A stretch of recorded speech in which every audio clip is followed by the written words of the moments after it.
You've been in that moment before. The air is warm with conversation.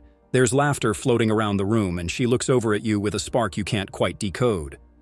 It's the spark that keeps men stuck in their heads, overthinking the signals until the window closes. Is she flirting or just being friendly? That question has cost more men more chances than any obvious no. Today, I'm going to hand you a lens that cuts through the fog. Not cute tricks, not manipulative games. The real psychology of connection, desire, and choice. If what you've heard so far is already shifting how you see yourself, stay with me until the end. Because what I'm about to show you won't just help you read her. It will change how you carry yourself, how you lead moments, and how you move from uncertainty to certainty with clean, grounded confidence. Think of this as a private conversation between you and me. No noise, just truth. You will walk out of this with 7 clues, each one a thread. You'll learn how to pull those threads gently until the picture reveals itself. And you'll do it without chasing, without begging, without bending yourself into the shape you think she wants. You'll move like a man who knows where he's going and invites her to come along. Let's start where everything begins: attention. Attraction doesn't shout in the beginning, it whispers. It lives in how she looks at you, then looks away, then returns to the look like she's checking a secret only the two of you share. You're not counting seconds or playing stopwatch with your eyes. You're noticing patterns. Does she make first eye contact from across the room, not once but 2 or 3 times like tiny arrows landing on your chest? Does she hold it a heartbeat longer than necessary during conversation, and then glance down, not to her phone, but to your mouth, your collarbone, your hands? That small down and up scan, especially when you're not speaking, is not a friendly reflex. It's the body admitting interest before the mind can package it. When a woman is only being polite, her gaze floats, eyes, ceiling, someone walking past, a sip of her drink, a smile that evaporates. But when she's flirting, she returns. She re-engages. She looks at you when you're not looking, and when you catch her, she lets you see that you caught her. It's a micro-surrender. Don't pounce, let it land, let it breathe. Your job is to meet the look with a calm, unhurried presence. A slow smile, a subtle head tilt that says, "I see you seeing me." If this is hitting something inside you, drop your thoughts below. I read every single one. The second clue is orientation, how her body chooses you when her words are keeping it casual. The friendly woman will turn her head to you, but keep her torso floating in the room, her feet halfway to the door, her shoulders neutral, posture relaxed as if she can drift at any time. The flirting woman, even in groups, will square something toward you, hips, knees, shoulders, and close the distance by inches. She leans in to hear you when it's not loud. She shifts her stool closer and leaves it there. Her bag, her coat, her elbow, some part of her claims the space between you, like she's setting both of you inside a smaller circle. Watch for the feet, they point at what the person wants. If her feet aim toward you, then stay there through the conversation. You're not imagining it. Her nervous system is choosing you, and the body rarely lies for long. Your move is not to crowd, not to invade. Hold your ground, anchor your stance, keep your gestures slow and deliberate. Let her come into your space and feel the difference between a man who needs attention and a man who already has himself. That difference is magnetic. Third clue: touch, hers, yours, and the echo of it. Not dramatic, not impulsive, but the gentle tests that people run when they want to feel if the door opens. The friendly woman keeps the boundary clear. She moves around objects instead of through them. She's courteous if you offer a handshake. She releases quickly and moves the conversation back to content. The flirting woman will create micro-bridges. She'll tap your forearm to punctuate a joke and then not flinch away. She'll adjust a thread on your sleeve with a soft focus in her eyes. She'll brush past you and not apologize like it's an intrusion. She'll let it be what it is, a moment of contact. More important than the first touch is what happens after it. Reciprocity is the heartbeat here.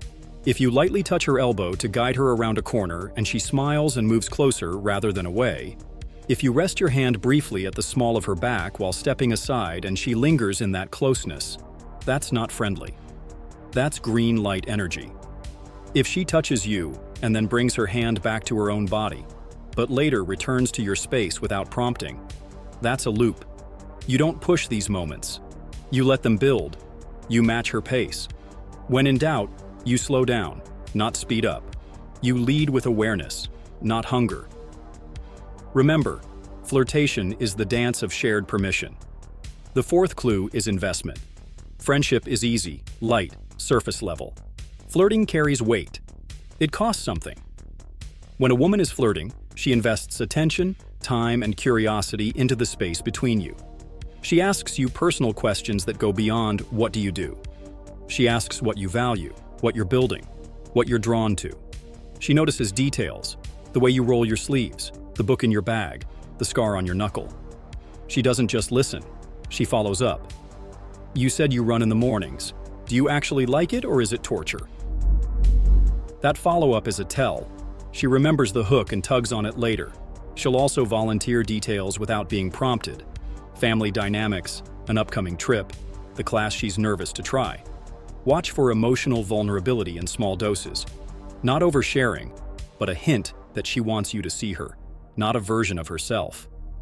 Text behavior shows this too. She initiates, not every time, but predictably. She responds in rhythm with you.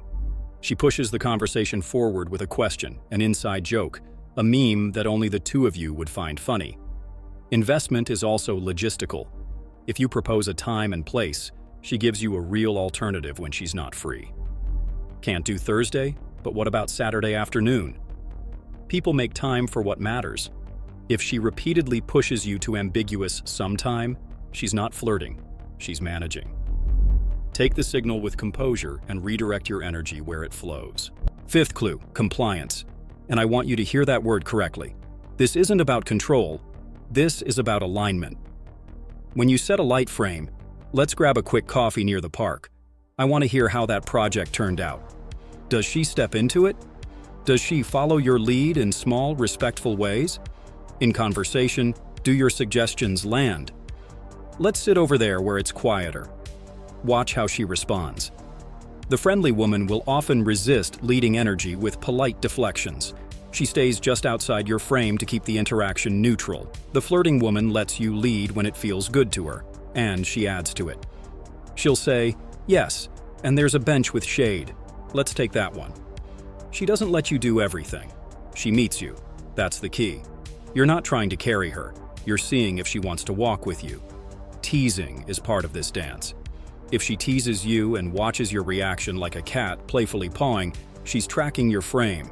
If your calm edges don't crumble, she relaxes deeper.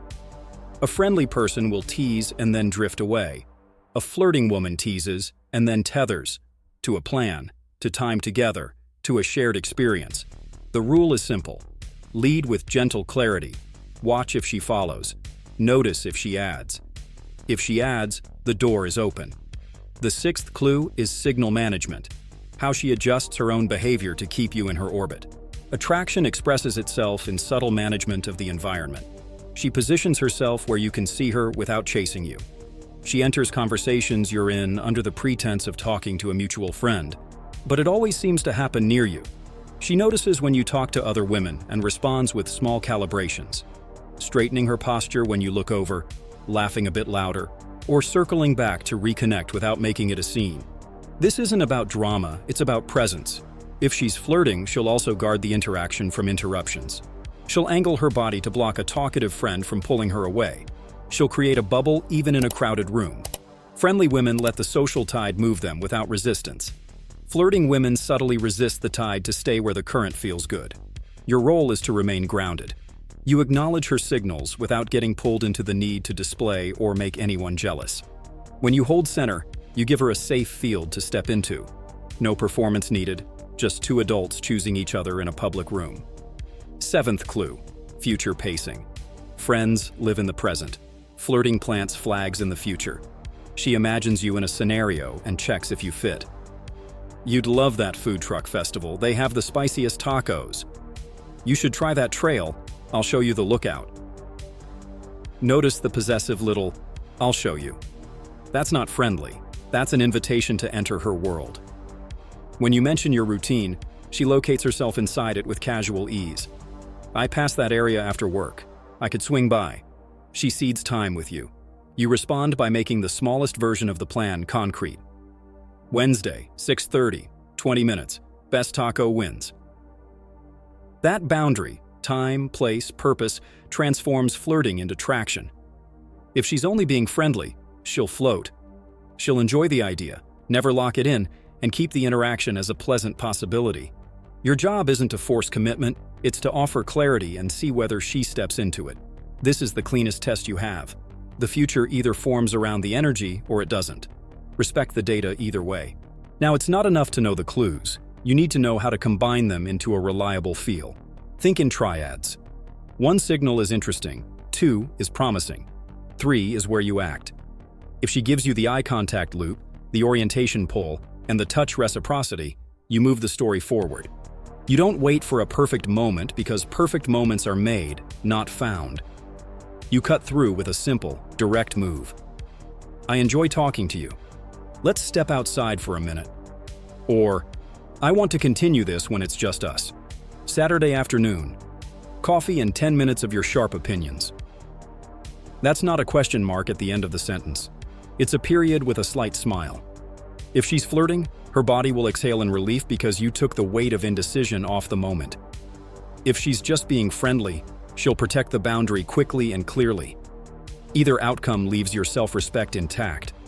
If this is landing and you can feel your posture changing just hearing it, share this with a brother who needs it today. Don't keep it to yourself. Let's talk about misreads, because men tell themselves stories that cost them opportunities or dignity. The most common misread is confusing warmth with want. Some women are naturally radiant, open faces, easy laughter, generous attention. If you mistake their social mastery for sexual interest, you'll chase air. The antidote is pattern over moment. A single big laugh means nothing. Look for the returns. Does she pivot back to you after the laugh?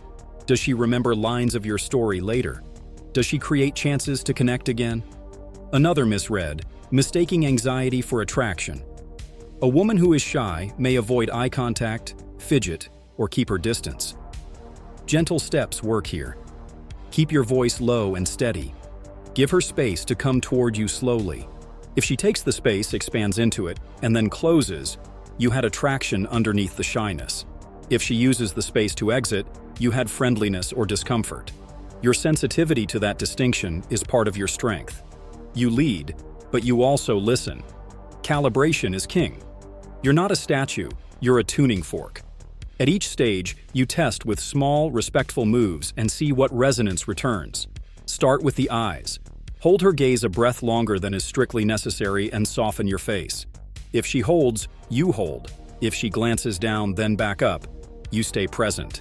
If she looks away and keeps scanning the room, you pivot out. Next test, proximity. Reduce the distance by a foot. If she fills the space with her voice and body, if her shoulders face you more, that's resonance. If her body angles out or she steps back, that's dissonance. Third test, verbal leading. Offer a gentle frame. Let's grab water and take a quick lap. I want to see that wall art. If she moves with you easily, resonance. If she stalls with non-answers, bless it and release. You're not asking for permission to exist. You're offering a path. She chooses or doesn't. Your worth doesn't fluctuate with her yes. Pay attention to time distortion. When a woman is flirting, time gets strange in the best way. The conversation builds layers. You start with surface details and watch her bring in texture. Why she moved to this city, what she misses about her childhood summers, the kind of people she wants more of in her life. Meanwhile, practical things slip. She forgets the text she meant to send. She lets a friend wave her over without going. She takes the long route to the bar just so she can stay in the pocket with you. Friendly women respect time. Flirting women stretch it. They'll say, I should go in a minute, and then stay through 3 new topics. They'll say, last question, and then ask 3 more. Your role is to lightly mark the moment. You said you were leaving 10 minutes ago. I'm starting to think you like this.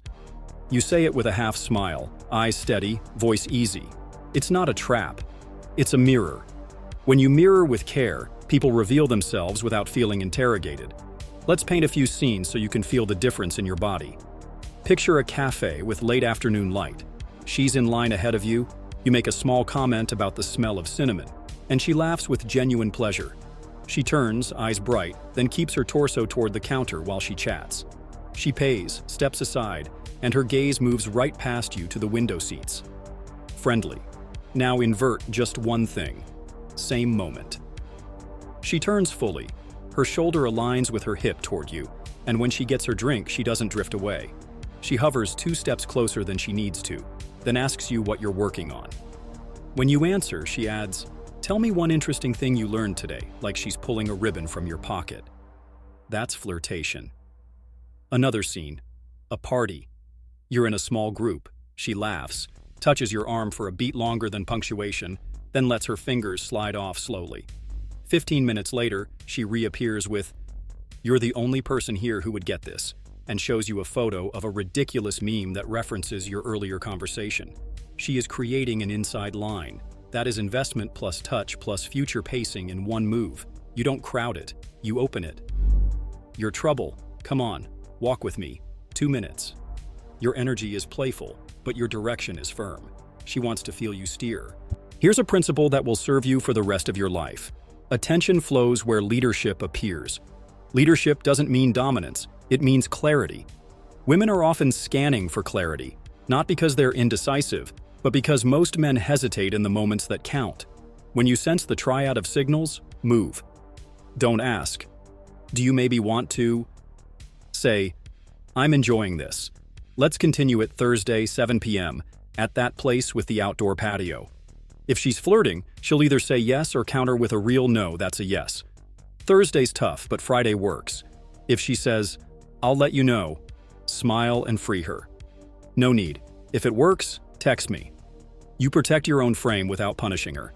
That emotional steadiness is rare, it makes you memorable. If what you're hearing is carving out a different standard for yourself, stay with me.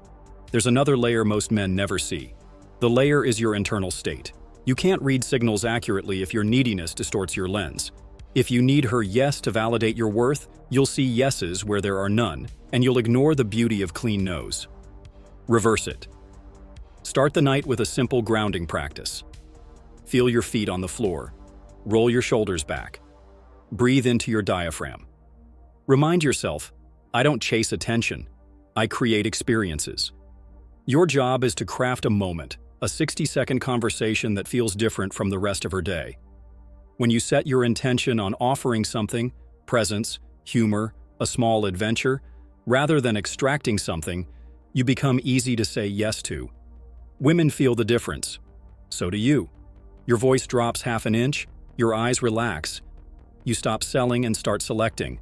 Now let's return to the 7 clues and anchor them in real tactics you can apply tonight. Eye contact. Play the 3-count game. When she looks up, hold for 1, 2, 3. Soft eyes, micro smile, then either speak or look away slowly, not snapped. If she re-engages, escalate with a verbal open that isn't generic. "You look like you just solved a small problem. What was it?" That line invites her into intimacy without being invasive. Orientation. When you notice her body angling toward you, reward it by turning slightly away for a beat, then back. It signals that you're not devouring her attention. You're choosing it. Touch. Introduce touch through function. Offer your hand to step off a curb, guide through a doorway by briefly indicating direction at the elbow. If she leans into the touch, you've got reciprocity. If she tenses or moves away, you release instantly and recenter. Investment. Answer her questions with a little more than surface, not your full life story, just enough depth to let her feel your inner world. Then, flip the frame. You're asking the good questions. Who taught you to listen like that? That question tests for self-awareness and keeps the energy charged. Compliance alignment. Propose micro-adventures. Let's test which corner of this room has the best lighting for future gossip. It's playful structure. If she follows, you're green. Signal management. If she gravitates back to you after disruptions, mark it. I like that you keep finding me. It's a compliment to the connection, not to her body. Future pacing. Seed a plan anchored to something she already enjoys. Next time you go to that bookstore, text me. 5 minutes, 1 recommendation each. The specificity makes it real and light at once. And when she texts, your response is not a maybe. It's a time and a place. Vague energy kills chemistry. Let's talk about groups, because social dynamics can blur signals. In groups, watch for the anchor. Is she threading pieces of conversation back to you even while talking to others? Does she call back to your joke 20 minutes later? Does she look to you after saying something vulnerable, like she's checking if you caught it? These are magnets under the table. When you feel them, create a pocket. You and I are going to restart that topic in 5 minutes. Then do it. It shows her you can carve out space, not beg for it.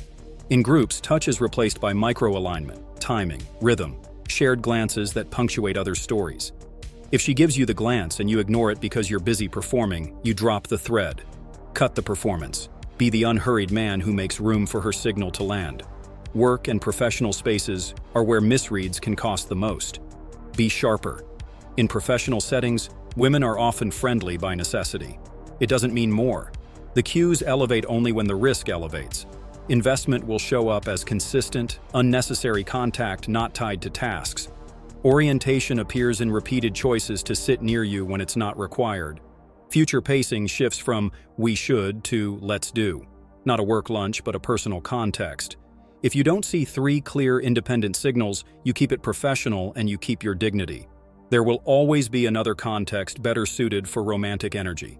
Self-command includes knowing when not to play the game. Here's a subtle one. Voice. A flirting woman's voice warms and drops a touch in your presence. She elongates vowels slightly when she's curious or teasing. She mirrors your cadence, not perfectly, but enough to keep your nervous systems in step. The friendly woman's voice stays at her default tempo and timbre. You don't need to become a voice scientist. Just notice how the conversation feels in your chest. Does your breathing slow when you talk? Do her sentences stretch because she's savoring? Do you both use callbacks and internal references that make outsiders lost? That's not friendly. That's a private channel opening in a public place. What if you're getting mixed signals?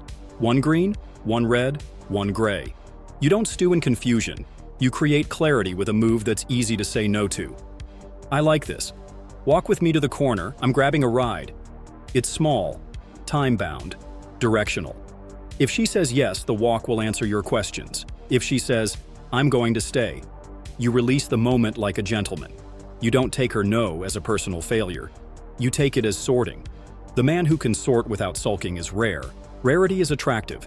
Your demeanor is the silent 8th clue, hers and yours. Hers. Does she self-present more when you appear? Adjust hair, fix posture, moisten lips, check the reflection, tease a thread of clothing. Friendly women do these things generally. Flirting women do them in response. Watch for stimulus response. You arrive, she preens. You speak, she softens shoulders. You escalate. She smiles with her eyes, not just her mouth. Your demeanor, calm curiosity, slow gestures, no fidgeting, still eyes. You're not performing competence. You're being it. You hold silences like they're valuable, because they are. Silence lets attraction breathe. Fill every gap with chatter, and you suffocate the very spark you're trying to grow. Let's talk about text, because modern courtship lives in that little rectangle. Flirtation over text isn't just speed, it's texture. Does she initiate threads that have nothing to do with logistics? Does she send you "this made me think of you" content that reflects attention, not just boredom? Does she play with language, nicknames, running jokes, slight double meanings that stay tasteful? Friendly women keep it simple and efficient. Flirting women add color. Your text game mirrors your real presence. Concise, warm, leading. You avoid interview mode. You hold a frame. "I just found the worst croissant in the city. I'm filing a report. When are you free to help me investigate better ones?" That's playful leadership. If she responds with "Friday morning, I'm near your area," you lock a time. If she responds with emojis and no plan twice in a row, you pull back, not out of punishment but out of respect for your time. A word about boundaries, because true confidence is not reckless. When a woman signals discomfort, turns her body away, stops returning eye contact, gives one-word answers, declines a plan without offering an alternative, you treat that as the full answer. You don't try to persuade her into desire. Desire isn't negotiated, it's invited and chosen. The man who respects a no is the man who deserves a yes. And the man who respects his own time is the man whose presence becomes a prize. If what I'm saying is raising your standard, say so below. I want to know which part you're taking with you tonight. Now, you might be wondering, what if she's flirting but scared? Scared of what happens next, scared of being judged, scared of making a mistake. You hold steady. You don't force certainty. You offer it. You're safe with me. We'll keep it simple. 10 minutes of good coffee and then you'll get back to your evening. That sentence has rescued more stalled connections than any compliment. Because behind the testing, the teasing, the signals, there's a person. A woman who wants to feel chosen, seen, and safe with the man she chooses. You can be that man without being bland, firm and kind, playful and grounded, clear and warm. That combination is the rare frequency. When you speak from it, when you move from it, the world opens. Let's compress the signal set into a feeling you can trust. Attraction feels like ease with electricity, not frantic energy, alive energy. The conversation glides but has edges. She meets your eyes without effort. She comes closer without invitation. She touches lightly and returns to touch. She invests and escalates with you. She aligns with your gentle lead. She manages the environment to stay near. She imagines a future moment with you and wants to make it real. 3 or more of these, and you act. You don't write essays in your head. You write the next line in reality. I like this. Thursday 7. You say it like you're letting her in on a secret, because the truth is, most men never invite with clarity. They hint, they hope, they hover. You're not most men anymore. If you've made it this far, something in you is already rising. So here's your challenge for the next 7 days. Every day, create one small moment of leadership with a woman whose energy you enjoy. Not performance, presence. Notice the eyes, test the space, offer a path. If the signals stack, move. If they don't, bless the moment and redirect. You will feel your nervous system recalibrate. The noise will quiet. You'll stop asking, is she flirting or just being friendly? And start answering, is this where I want to place my attention? That shift is everything. It puts you back in the driver's seat, not controlling the road, but choosing your lane with intention. Before we close, I want to give you a few lines that hold power because they're simple and honest. Use them when the triad appears. You have a dangerous smile. I'm not letting you get away without a coffee this week. Delivered warm, not aggressive. You're my favorite conversation tonight. Step outside with me for 2 minutes. Said with a smile that tells her you can handle a no. You're trouble in the best way. Saturday, tasting menu of chaotic tacos. Say yes and we'll debate which is the worst. It's structure wrapped in play. And when you walk away after the yes or the no, you keep your energy steady. No apologies for being a man who knows what he wants and invites with respect. Here's the last truth I want you to carry. Women don't want perfect. They want present. They want a man who can read the room but doesn't let the room read him. A man whose eyes say, I'm right here, whose voice says, you're safe, and whose actions say, come with me. Let's see. That man discovers that flirtation stops being a mystery and becomes a mirror. It shows you who wants to play at your level, who wants to rise to it, and who needs space. You don't twist yourself to fit. You expand slowly and let the right people step in. If what you've just heard is changing how you see yourself, stay close. There's more coming, and it will sharpen you in ways that spill into every part of your life. If this hit a nerve or opened a window, drop your thoughts below. I read every single one, and your words shape what I build next for you. And if you know a brother who needs to hear this, someone stuck in his head, someone missing the signals right in front of him, send this to him today. Don't keep it to yourself. You're not just learning how to spot flirtation, you're learning how to embody a calm, decisive presence that draws the right kind of attention. Take these 7 clues into your next conversation and move like a man who trusts himself. When you do, the question, is she flirting or just being friendly, stops being a riddle and becomes an opening. And openings are for men who know how to step through.